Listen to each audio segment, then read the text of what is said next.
Before we begin, here's a question to sit with. Have you ever watched someone take the most painful part of your story, the part you survived, the part that made you who you are, and use it as a punchline to make themselves look bigger in front of people they wanted to impress? Drop your answer in the comments as you listen. Marcus Reed had spent 14 years building Reed Dynamics into a company that needed one more round of funding to become something extraordinary.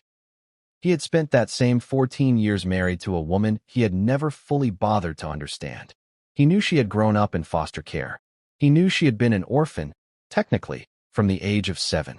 He knew the broad shape of her story, the way you know the broad shape of something you have decided is not particularly relevant to your own. He did not know what she had built since then. He did not know because he had never asked with the kind of attention that produces an actual answer. On a Thursday evening in November, in a ballroom filled with the most significant investors on the East Coast, Marcus made a joke. He said his wife had come a long way for a poor orphan. The room laughed, because rooms laugh when powerful men make jokes. His wife did not laugh. She smiled the specific smile of a woman who has just watched someone reveal exactly how little they understand about the position they are standing in. Because the company whose funding Marcus needed more than anything else in his professional life, the $10 billion firm whose name was on the banner behind him, whose check was going to determine whether Reed Dynamics survived the next 18 months, belonged to her. Not invested in by her, owned by her. And she had not told him, because he had never once asked the right question. There is a particular kind of cruelty that does not require malice. It requires only carelessness. The specific, casual disregard of someone who has decided that a person's pain is available material, something to be used for effect, for laughter, for the appearance of charm in a room full of people whose approval matters more, in that moment, than the person standing beside you. Marcus Reed was not a monster. He was a man who had never learned the difference between knowing facts about someone and actually knowing them. This is a story about what happens when that difference finally becomes impossible to ignore. It is a story about a woman who survived something real and built something extraordinary from the wreckage of it, quietly, completely, without requiring anyone's permission or recognition. And it is a story about the specific, devastating consequence of mistaking her quiet for smallness. If you have ever had your pain used against you by someone who claimed to love you, this story is yours. Before we begin, one asks, if this story finds something true in you today, right? She owned the room in the comments. Let this family know you are here. Now, let us begin. Marcus Reed had built Reed Dynamics the way a certain kind of brilliant, hungry person builds something, through genuine technical talent, relentless work, and the specific tunnel vision of someone who believed that the only thing standing between him and the life he deserved was sufficient capital. He had grown up in Pittsburgh, the son of a steel mill supervisor and a schoolteacher, in a household that was stable and unremarkable and had given him a solid foundation without ever quite preparing him for the specific psychological terrain of extreme ambition. He had studied engineering at Carnegie Mellon, worked for 6 years at a defense contractor developing autonomous systems technology, and left at 32 to found Reed Dynamics with a thesis about next-generation logistics automation that had proven, across 14 years, to be largely correct. He was 46 years old now. Reed Dynamics had built genuinely impressive technology. Its autonomous warehouse systems were used by several major retailers. Its valuation, on paper, suggested a company on the verge of something significant. What it also had, quietly, beneath the impressive technology and the genuine market traction, was a capital problem. The company had grown faster than its funding had kept pace with. 2 previous rounds had been raised at valuations that, in retrospect, had been optimistic. The current round, the one that mattered more than any round before it, needed to close at a number that reflected the company's actual potential rather than a deflated version of it, or Reed Dynamics was going to spend the next 18 months in the specific, grinding distress of a company that cannot fund its own ambitions. Marcus knew this with the precise, anxious clarity of a founder who understood exactly what was at stake. He had spent 4 months courting the firm whose backing could solve the problem completely.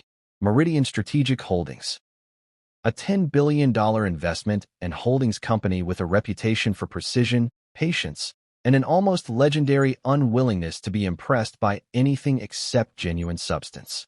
He had been trying to get a meeting with Meridian's leadership for 3 months. He had finally gotten one. It was happening at the gala on Thursday evening. He had spent the week preparing obsessively. He had not spent a single minute of that week thinking about his wife. Amanda Reed was 39 years old. She had been born in Cleveland, Ohio, the daughter of two Black American engineers who had built a stable, hard-won life through education and discipline. Her mother had died of an aggressive cancer when Amanda was 6. Her father had died 18 months later in a car accident on an icy Cleveland highway. She had entered the foster care system at 7 years old. She had moved through 4 different homes across the following 11 years. None of them cruel exactly, but none of them the kind of permanent, rooted belonging that a child needs and rarely names as the thing she is missing until she is old enough to understand the shape of the absence. She had been, throughout those 11 years, exceptionally intelligent in a way that her foster families noticed and occasionally encouraged, and rarely had the resources to fully cultivate. She had aged out of the system at 18 with a partial scholarship, a fierce and specific determination, and the particular clarity of someone who has learned, very young, that no one was coming to rescue her, and that she was therefore going to have to become entirely capable of rescuing herself. She had gone to Case Western Reserve University on that scholarship, supplementing it with 3 jobs simultaneously, and had graduated in 3 years with a degree in finance and a level of academic distinction that had opened doors she walked through with the specific, controlled hunger of someone who understood that doors did not stay open for people like her unless she moved through them completely. She had spent 4 years at an investment bank. She had then done something that surprised everyone who thought they understood her trajectory. She had left to start her own holding company. At 26 years old, with $11,000 of personal savings and a thesis about undervalued mid-market manufacturing and logistics companies that the larger institutional players were too slow and too risk-averse to properly evaluate, Amanda had founded Meridian Strategic Holdings. The thesis had been correct. Across 13 years, Meridian had grown from a single analyst working out of a shared office space into one of the most respected and successful holding companies in its sector, with a portfolio that included manufacturing, logistics, technology infrastructure, and, increasingly, a reputation for identifying exactly the kind of overlooked, undercapitalized companies that everyone else had failed to properly evaluate. The company was valued, conservatively, at just over $10 billion. Amanda had built every dollar of it herself. She had met Marcus 6 years ago at an industry dinner, in the early years of Reed Dynamics, when his company had been small enough that she had not yet been the kind of figure whose attention carried the specific weight it carried now. She had been drawn to him for reasons that, in retrospect, she understood more clearly than she had at the time. His genuine technical brilliance, his obvious hunger, the specific quality of focus he brought to problems that reminded her, in some unexamined way, of her own relentlessness. She had not told him, in the early years, the full scope of what she had built. This had not been deliberate concealment. It had been, initially, simply the natural caution of a woman who had learned that people's behavior toward her changed once they understood the scale of what she controlled, and she had wanted, in the early uncertain months of a new relationship, to know whether Marcus's interest in her was genuine before that variable entered the equation. By the time she trusted that his interest was genuine, the not-telling had become a habit rather than a strategy. Meridian operated, by design, with a low public profile. Amanda did not give interviews. She did not attend the kind of high-visibility industry events that would have made her identity widely known in rooms like the ones Marcus moved through. Her name appeared on regulatory filings and in the specific, technical publications that covered private holding company activity, sources that Marcus, absorbed in his own company's challenges, had never had occasion to read. She worked from a quiet office in a building that did not bear Meridian's name on the exterior. She had built, deliberately, a professional life that allowed her to operate with extraordinary influence while remaining almost entirely unrecognizable to people outside her specific industry circle. Marcus knew his wife ran an investment company. He had never asked precisely what it was called, what it owned, or what it was worth.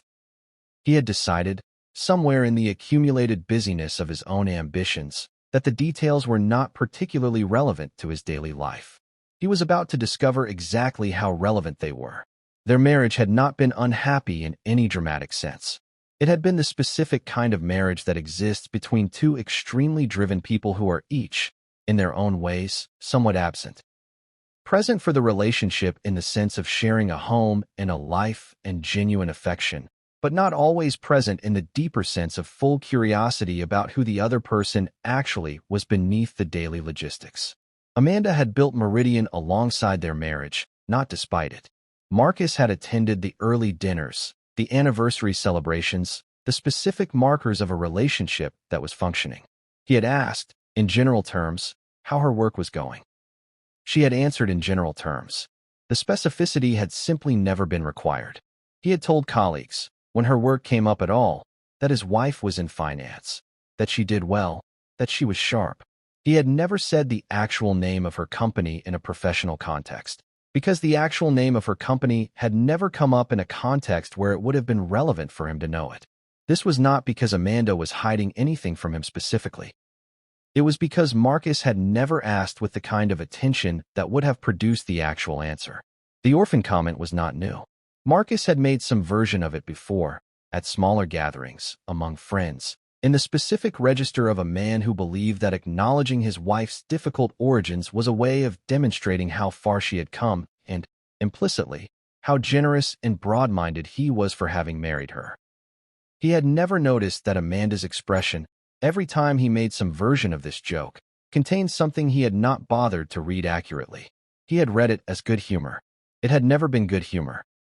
It had been the specific, controlled composure of a woman who understood that correcting him in the moment, in front of an audience, would create more discomfort than the comment itself, and who had therefore absorbed it, repeatedly, across years, with the particular patience of someone who had learned very young that some battles were not worth fighting in public. She had also, across those same years, said something to him about it. Once, quietly, after a dinner party 2 years into the marriage, she had said, "I need you to stop making jokes about my childhood in front of people." He had said, "I am not making fun of you. I am proud of you. I want people to know what you overcame." She had said, "There is a difference between honoring what I overcame and turning it into a punchline that gets a laugh. You are doing the second one." He had said, "I am sorry. I did not realize." He had stopped for a while. Then, gradually, across the years, the habit had returned. Not maliciously, simply because it was an easy story that produced an easy effect in rooms where Marcus wanted to seem like a man of substance, a man who had chosen his wife for character rather than convenience, a man worth investing in. He had stopped thinking of it as something about her. He had started thinking of it as something about him, a story he told that made him look good. He had forgotten, somewhere along the way, that the story belonged to her. The gala was held at a hotel ballroom in Manhattan on a Thursday evening in November. It was, on paper, a celebration, an industry recognition dinner honoring achievement in logistics technology, the kind of event that brought together founders, investors, and the specific ecosystem of people whose relationships determined which companies survived their critical funding rounds and which did not. Marcus had spent the week obsessing over every detail of the evening. He had rehearsed his pitch for the Meridian leadership team, whom he understood to be attending, represented by senior staff, though he had been told the principal herself rarely appeared at these events personally. He had not asked who the principal was. He had simply prepared to impress whoever Meridian sent. Amanda had attended the gala the way she attended most industry events that intersected with Marcus's world. Present, gracious, a supportive spouse in an elegant dress, deliberately unremarkable in the specific rooms where her own identity would have changed every dynamic in the space. She wore a deep emerald gown. She moved through the room with the composed, unhurried warmth that had always characterized her in these settings. Present without drawing attention, supportive without performing. Marcus was deep in conversation with a cluster of investors near the bar when the moment arrived. One of the men in the group, a managing director at a competing fund, had asked, in the casual way people ask things at these events, how Marcus and Amanda had met. Marcus had launched into the story. He told it well. He had told it many times. He described the industry dinner, the early years of the company, the specific charm of meeting someone who understood the grind of building something from nothing. Then, reaching the part of the story he always reached, the part designed to produce the warm laugh that signaled to the room that he was a man of depth and generosity. He said it. He said, and the incredible thing is, she came from nothing. Foster kid. Orphan from the time she was 7. Bounced around the system. Look at her now. He gestured toward Amanda, standing slightly apart in her emerald gown, with the specific proud flourish of a man showing off an achievement. The group laughed. The laugh was warm and easy, the specific social laugh that follows a story designed to produce exactly that response.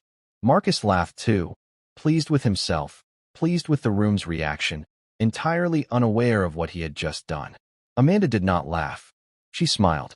It was not the smile he was used to seeing on her face in these moments. The practiced, patient smile of a woman absorbing something she had decided was not worth a scene. It was a different smile entirely. The kind of smile that arrives when someone has just watched a person reveal, completely and publicly, exactly how little they understand about the position they are standing in. Across the room, a woman approached the cluster with the specific, purposeful energy of someone who had been looking for someone. Her name was Patricia Whitfield. She was a senior managing director at Meridian Strategic Holdings, and she had been sent to the gala precisely because the principal herself had decided, months ago, to maintain her usual low profile at industry events, a decision Amanda had made before she had any idea that the founder courting her firm's investment was her own husband. Patricia's eyes found Amanda across the room.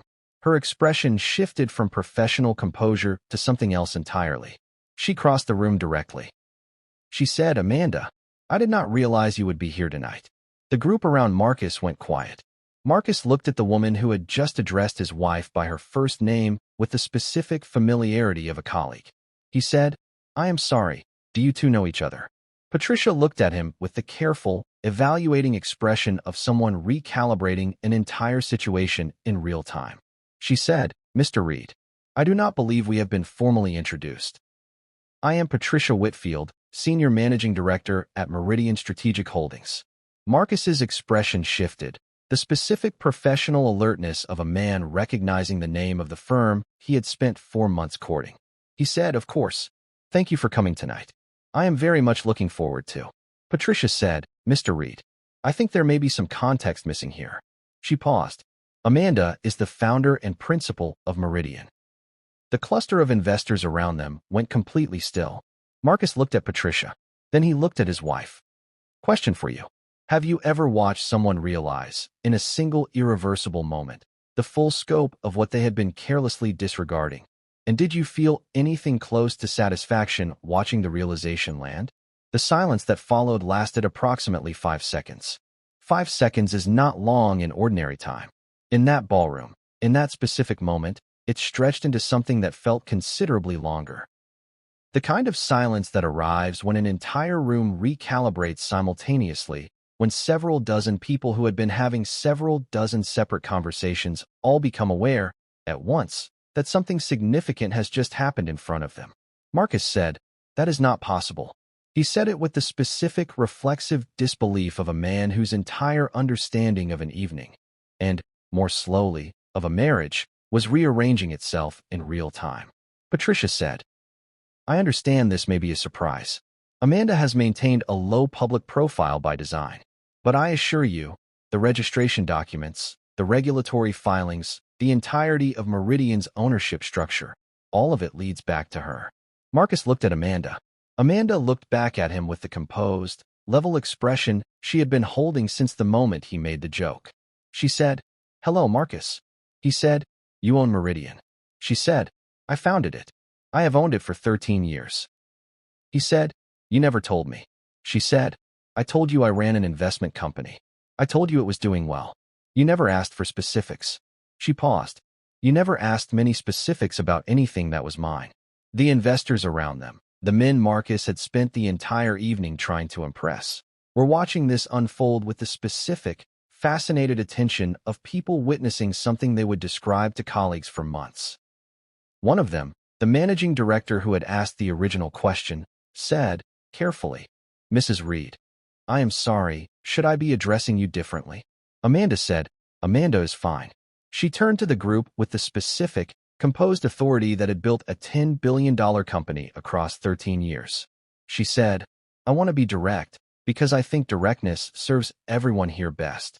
My husband has spent the past several months courting Meridian's investment for Reed Dynamics. I was aware of this. I did not interfere with the process, because I wanted to see whether the company stood on its own merits, evaluated by my team with the same rigor we apply to every opportunity. She looked at Marcus. She said, I also want to address something else, because I think it is relevant to tonight. My husband just told this group, with what I am sure he believes is affectionate pride, that I came from nothing, that I was a foster kid, an orphan from the age of 7. He told it as a charming detail in a love story.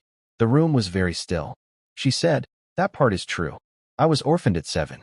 I moved through 4 foster homes in 11 years.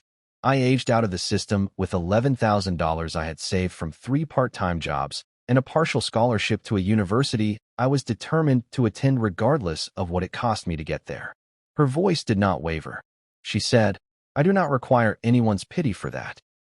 I built something extraordinary from it, and I am proud of every part of that story. But it is my story. And tonight, in front of a room full of people whose approval he wanted, my husband turned it into a punchline to make himself sound generous for marrying someone who came from nothing. She looked at Marcus directly. She said, I have asked him, privately, more than once, to stop doing that. He stopped for a while. He started again because it was an easy story that made him look good in rooms like this one. She turned back to the group. She said, I tell you this not to embarrass my husband further than he has already embarrassed himself tonight, but because I think it is relevant context for the decision I am about to make. Marcus said, Amanda, please, can we talk about this somewhere else? She said, we are going to talk about this. But I am going to finish what I am saying first, because I have spent 14 years being quiet in moments like this, and I am done with that particular habit. She turned back to the investors. She said, Meridian's investment committee completed its evaluation of Reed Dynamics 2 weeks ago. The technology is genuinely strong. The market opportunity is real. The team, outside of its founder's interpersonal judgment, is talented and committed. She paused. She said, I had intended to let the committee's recommendation proceed independently of my personal relationship to the founder because I believe in evaluating opportunities on their merits, and I did not want my marriage to either help or hurt a legitimate business decision. She looked at Marcus. She said, I am no longer confident that I can make that separation cleanly, given what I witnessed tonight. Not because the technology has changed. Because I have just learned something significant about the character of the man asking for $10 billion of my company's confidence, and character is not a separate category from investment risk. It is the most important category. Marcus said nothing. He had no version of a response available to him. Amanda said, Meridian will not be proceeding with the Reed Dynamics funding round. The room did not erupt. Rooms like that one rarely erupted. What happened instead was the specific, quiet recalibration of dozens of people simultaneously updating their understanding of Marcus Reed's professional and financial future. Word moved through the investment community with the particular speed that significant news moves through small, interconnected industries. By the following Monday, 2 other funds that had been in early conversations with Marcus about participating alongside Meridian had quietly withdrawn their interest. Not because they had independently evaluated and rejected the technology, but because the story of what had happened at the gala had reached them through the specific informal channels that move faster than any official announcement, and none of them wanted to be associated with a deal that had collapsed under those particular circumstances. Marcus's CFO, a steady and loyal man named Gregory who had been with the company for 9 years, came to his office on Tuesday morning with the specific, careful expression of someone delivering news he wished he did not have to deliver. He said, I have fielded 4 calls this morning from funds asking what happened Thursday night. Marcus said, what did you tell them? Gregory said, I told them I would need to get back to them. He paused. Marcus, I need to understand what actually happened, because the version that is circulating is not flattering to you, and I need to know how much of it is accurate before I can manage this. Marcus told him. Gregory listened without interrupting. When Marcus finished, Gregory sat with it for a moment. He said, you made a joke about your wife being a foster kid in front of the principal of the firm we needed most, without knowing she was the principal. Marcus said, yes. Gregory said. And she had asked you before to stop making that joke. Marcus said, "Yes." Gregory was quiet for a long moment.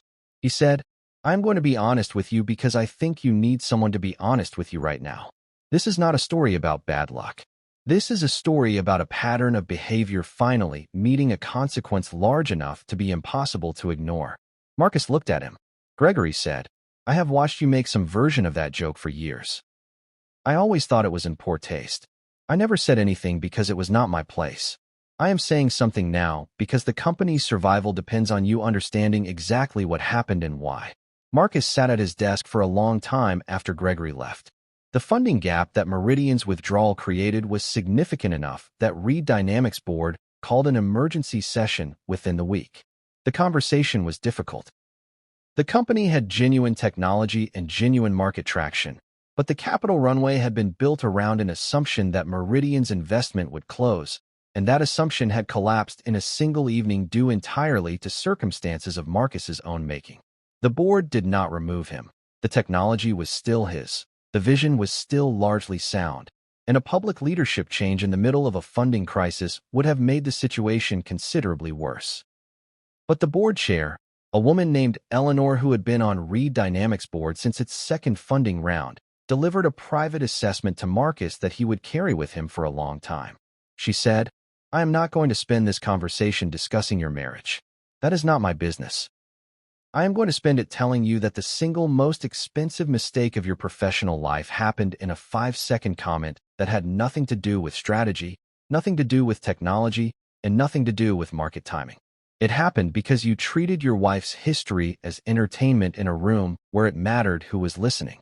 She said, "I need you to understand that this was not bad luck. This was character revealing itself at the worst possible moment for you and the best possible moment for the rest of us to see it clearly." Marcus had nothing to say to that. Amanda moved out of the Tribeca apartment she had shared with Marcus 3 days after the gala. She had not made the decision impulsively. The decision had been forming for years, in the specific, accumulated way that decisions form when a series of small disregards compound into something unmistakable. The gala had not created the decision. It had simply removed the last reason to delay it. She moved into a property she had owned for 6 years, purchased quietly, through Meridian's holding structure, as an investment that she had occasionally used as a private retreat and had never mentioned to Marcus because, like most things that were entirely hers, it had never come up in a context where mentioning it had seemed necessary. She sat in the kitchen of that apartment on her first morning there, making coffee, looking out at a view of the city that belonged entirely to her own choices. Her closest friend, a woman named Renee whom she had known since their years at Case Western, came over that evening with food and the specific quality of presence that asks no questions and requires no performance. Renee said, "How are you?" Amanda said, "Clear." Renee said, "That is a very specific word." Amanda said, "It is the only accurate one." They sat together for a long time. At some point Renee said, "Did you know, before the gala, what you were going to do if it ever came out like that?" Amanda thought about it. She said, "I think some part of me always knew it would come out eventually." Marcus was never going to ask the right questions on his own. "I was not going to volunteer information to a man who had already shown me, repeatedly, what he did with information about my life that he found useful for his own image. I was simply waiting to see what would happen when the gap between his understanding and reality became impossible to ignore." Renee said, "And when it happened?" Amanda said, "I felt clear. Not vindicated. Not happy exactly. Clear. The way you feel when something you already knew finally becomes visible to everyone else in the room." 6 weeks after the gala, Meridian announced, through its usual minimal, low-profile communications, a new investment in a competing logistics automation company, one that Reed Dynamics had identified 2 years earlier as its most serious rival. The investment was not framed publicly as connected to the events at the gala. Meridian's investment committee had genuinely evaluated the competing company on its own merits, and the technology and team had genuinely been strong enough to warrant the investment independent of any personal history.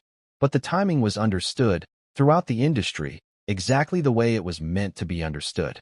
Amanda had not personally orchestrated the company's collapse. She had simply withdrawn her confidence, told the truth in a room full of people whose opinions mattered to her husband's business, and allowed the natural consequences of his own choices to unfold without her interference or her rescue. That had been enough. Marcus Reed called his wife a poor orphan in front of a room full of investors because it was an easy story that made him look generous. He did not know, because he had never thought to ask, that the woman standing beside him in the emerald gown had built a $10 billion company from $11,000 of savings and a thesis nobody else had taken seriously. He did not know because knowing would have required the specific, sustained curiosity that he had simply never extended toward the full shape of who she was. He had decided, somewhere across 14 years, that he understood her completely. He understood almost nothing. Amanda Reed did not destroy her husband's company out of revenge. She simply told the truth, in a room where the truth mattered, and removed her support from a man who had spent years treating her most painful history as material for his own self-flattery. The consequence that followed was not engineered. It was simply what happens when a powerful, accomplished, extraordinary woman finally stops absorbing small cruelties in silence and allows the people around her to see exactly who she has always been. He had called her a poor orphan. She had been an orphan. She had also built an empire from the wreckage of that loss without asking anyone's permission, without requiring anyone's pity, and without ever needing him to understand the full scope of what she had survived in order to know, completely and privately, exactly what she was worth. He found out in a single sentence, in front of the people whose approval he wanted most. It cost him everything that mattered to his professional future. It cost her nothing she was not already prepared to walk away from. Final question for you. Have you ever quietly absorbed someone using your pain for their own benefit? And what would it have looked like to finally let the room see exactly who you really are? Leave your answer below. Your voice belongs in this conversation. If this story found something real in you today, share it with someone who needs to hear it. One share. It costs nothing and means everything. I love you all. I will see you in the next story.